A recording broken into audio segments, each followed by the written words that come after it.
Welcome back, everybody, to the Betting Public Sports Show. I'm your beloved host, Fame Rothstein, and got a special guest with us today, an academician. This is our first academician on the show, a doctor of educational anthropology, and he's he helps the students become teachers at Vassar College in Poughkeepsie. Remember, I told you all a long time ago I used to work in Poughkeepsie. And I actually ran into somebody on social media that works there now, and we're sitting here to talk about youth sports. The incomparable Dr. Christopher Bjork. How you doing, Doctor? I'm great. Thanks for having me.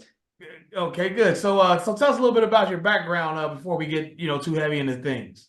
Right. So I worked as an elementary school teacher for several years in California and in Japan, actually, and then went back to graduate school to, to study international education. And I've been teaching at Vassar for about 20 years. But about 7 or 8 years ago, a friend of mine and I were decided that we really wanted to study youth sports because we had been coaches and board members and parents of athletes, and we felt like the information that parents got wasn't very accurate. And so we wanted to learn as much as we could to help give parents the tools they need to make good decisions for their kids. Good decisions. Okay, that's a loaded statement there. Good decisions. What do you mean by good decisions? Are good decisions on the field or just for their kids? Or Most all of the above, but mostly for their kids. What we discovered is when the whole world of youth sports has become so commercialized and intense, and these days parents sign their kids up to play sports without really understanding what they're in for. And so they're pressured to make decisions that affect their kids' sporting lives when they're 7 or 8 without a whole lot of knowledge. Wow, wow. Okay, yeah. See, this is right up our alley. Regardless of the name of the show, this is kind of one of the things we talk about, youth sports and whatnot. Um, so does this sound right? The last figure I got, probably like a couple years ago, that the youth sports, amateur sports in America is like a $32 billion industry. Does that sound right? Right. Yeah, it's bigger than the NFL. Wow. Yeah, and projected to continue growing rapidly. There's no end in sight. Oh wow, this is going to continue. Wow. Yeah. Okay, and so that's part of the book you got upcoming, right? That you're Right. working on. Right. And that's what really concerns us is that parents feel this pressure to spend a whole lot of money on their kids' sporting activities when they're 7 or 8. Getting them to join elite travel teams, go to tournaments, get private coaching, all of this. Um, and it's hard to resist that pressure when that's what everyone's doing around you. Indeed. So is that one of the decisions you help them make? Better decisions as far as that goes. Yeah, well, we followed 4 travel teams over 2 years and interviewed coaches and parents and players and reps, you name it. And we just wanted to get a sense of how making that commitment was affecting families. And we discovered that for some families it makes sense, but for a whole lot, it isn't always in their kids' best interests. We're not opposed to travel sports, but we're just encouraging parents to think twice about making these intense commitments before their kids have fully formed, before their kids really know what they want to do.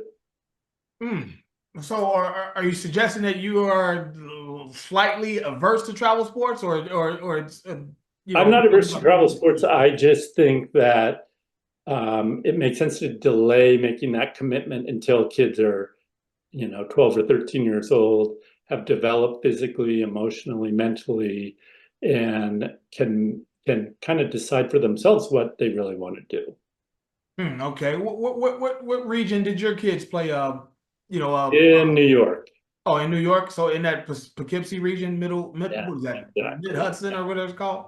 Yeah, and Hudson that's Valley one region? reason. So my co-author Bill Hoynes and I started this work because when we look back at our own kids' athletic activities, we realized when we started out, we didn't know what we were doing. We just kind of followed the lead of parents in the neighborhood. And when we were unsure, we tended to, go to extremes because we didn't want our kids to fall behind. But in retrospect, what your kids do when they're 7 or 8 years old isn't that important. If they're really good athletes, they're gonna thrive, and I would argue they'll be better off if they play multiple sports and develop different muscles. They don't burn out.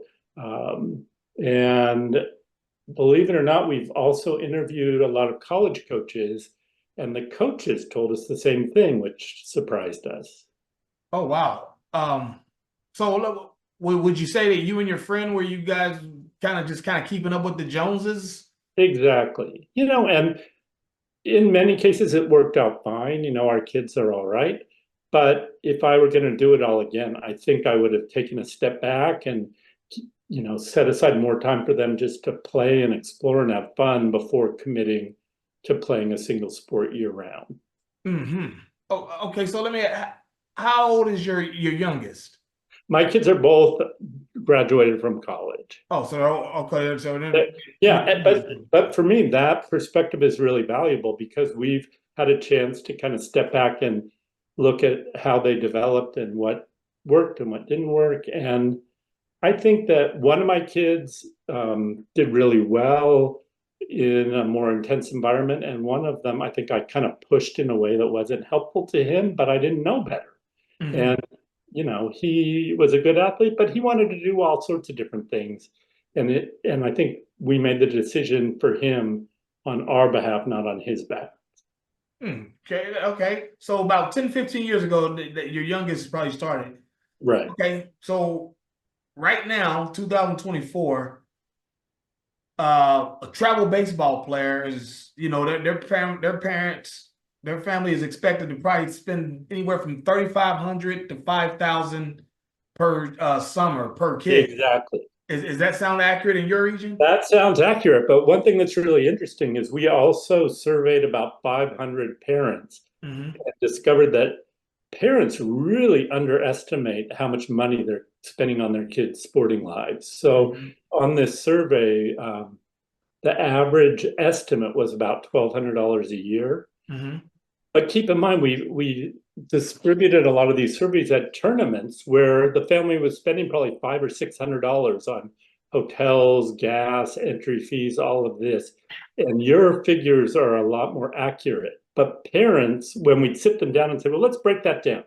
What exactly you're spending money on? They were surprised how it added up. And another interesting aspect of this is many of them justify these large sums of money on the basis that, well, we're eventually our kid will get a scholarship to college, but that's really unrealistic. You look at only about 2% of high school athletes get college scholarships. And when they do, the scholarships are usually divided up among players. So they end up spending a whole lot of money on travel sports than they make on a scholarship.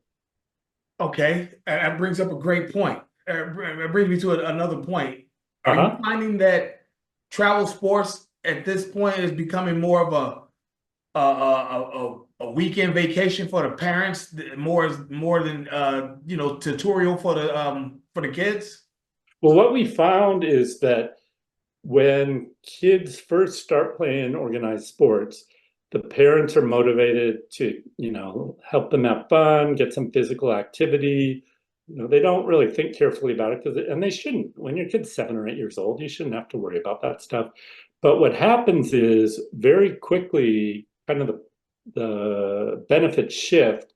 And because parents are spending so much time and money and effort on their kids' sporting events, and if they're on a travel team, they're spending most of their time with other travel parents, that they stick with it because the travel team family, or what we've called a mobile neighborhood, because neighborhoods today don't really serve that function.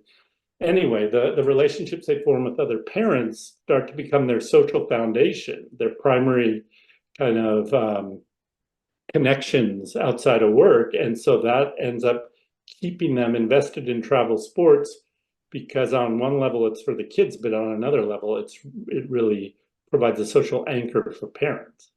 Interesting. Oh, that's so interesting. Again, folks, we're sitting here with Dr. Chris Bjork of Vassar College in Poughkeepsie, New York. We've been talking about youth sports here.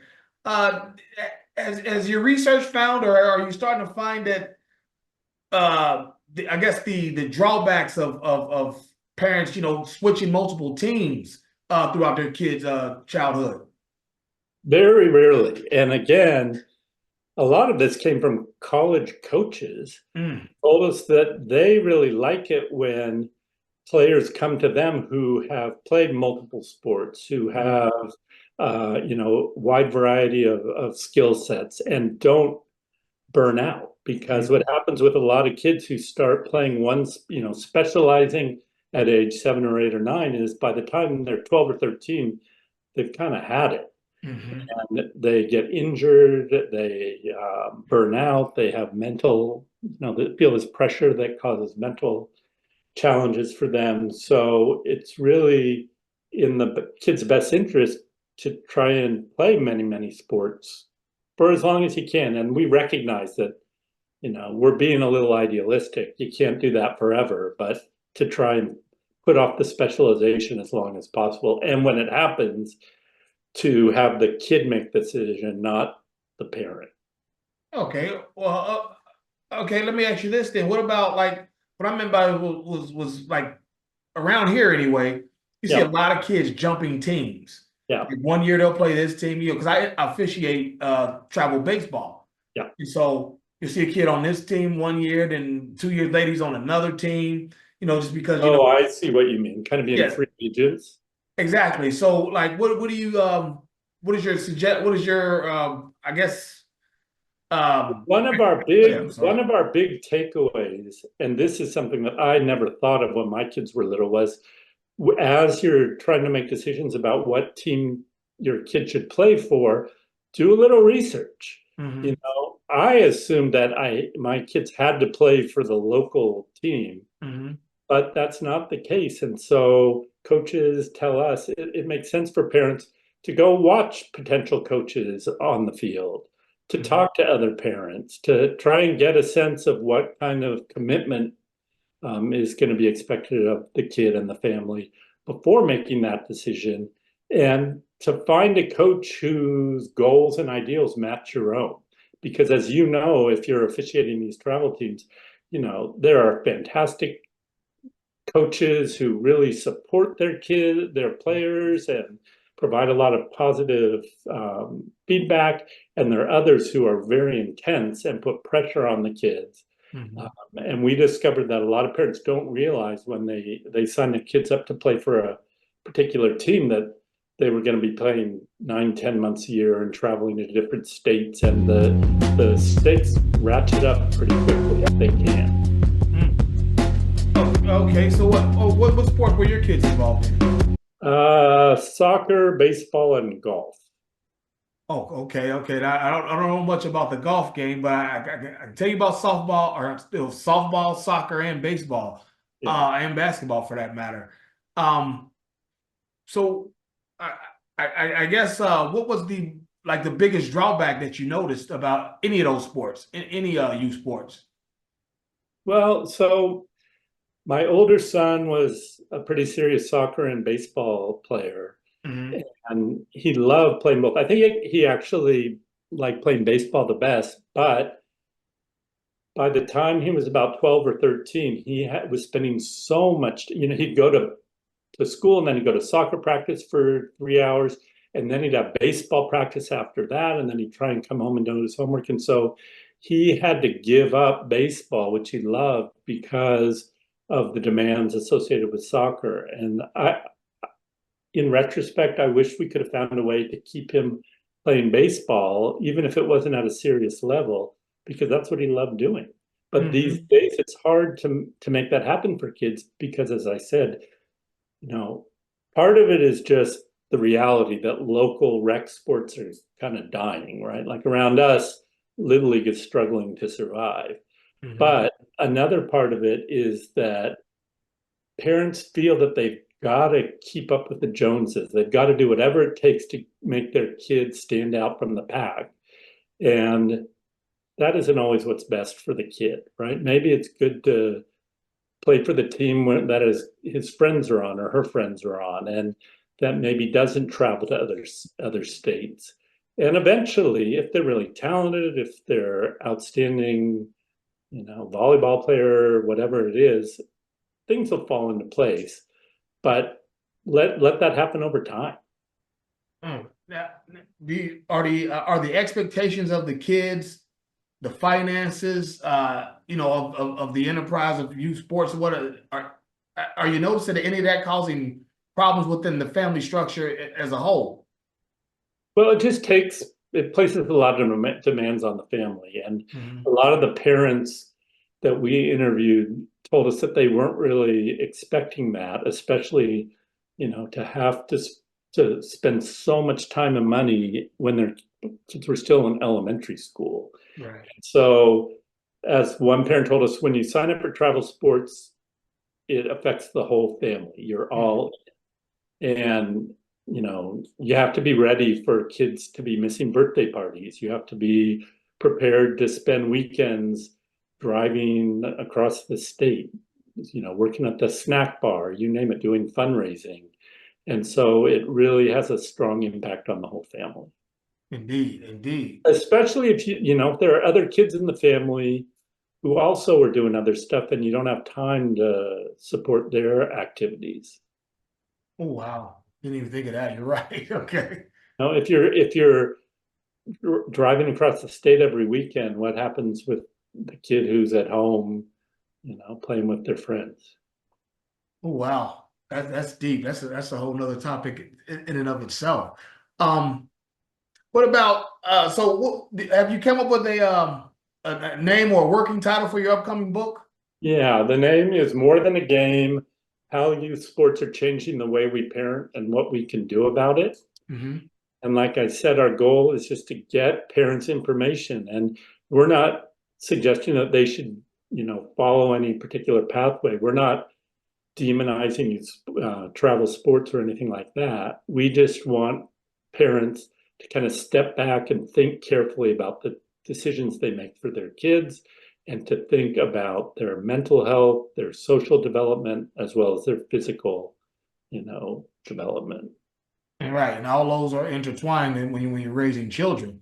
Again, folks, I'm sitting here with Dr. Chris Bjork of Vassar College, education anthropology professor, has a book coming out about youth sports. What you have anything else you want to let the parents maybe know about your book and how they can find you and where they'll be able to find it?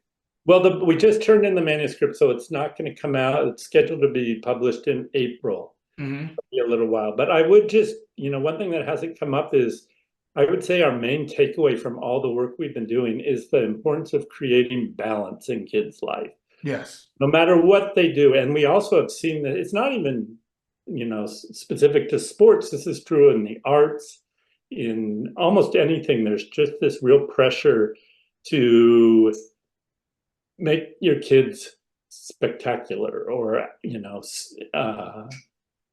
special. And we would just encourage parents to think how valuable it is for kids to have balance in their lives, to maybe participate in sports part of the year, maybe do singing part of the year, and also to have time to just fool around with their friends.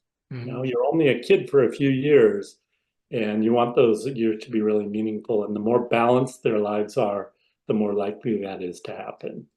Right, right. See, I'm very interested on how that, the demands of travel sports affects the family structure. Yeah. That's an interesting thing you had brought up. I didn't think of that, and it was like, wow. Yeah. But you haven't really got into that part of it yet. We have The research. yeah, and the main takeaway is just that parents have to be aware of the time and money they're going to be required to invest Mm-hmm. in, their kids' sports activities if they're playing competitive, for a competitive team, for an elite team. It sounds great, but there are all sorts of ramifications that they may not be aware. Yes, sir. Yes, sir. Indeed. All right, folks. That'll wrap it up with us. Wrap it up for with us with Dr. Bjork. We appreciate his time. Remember, check out for his. You can find him on Vassar College website. Do you have a website or anything they can look up? Or I have on Twitter. I'm at Chris Bjork 6 CHRISBJORK 6. Yes, sir. Okay. There's his Twitter address or X as it's called. Oh, I'm sorry. That's right. Yeah, that's his X address. And like I said, he's a professor at Vassar College. You can look him up there. We definitely appreciate your time, sir. And we'll be back. We'll hopefully be back in touch when your book comes out because I'm definitely gonna get a copy of it. That would be great. Like I said, that's one of my own. Talking with you. I'm sorry. It's been fantastic talking with you. Oh, thank you for your time. Again, thanks to Dr. Bjork, everybody. Be well, sir. Take care. All right.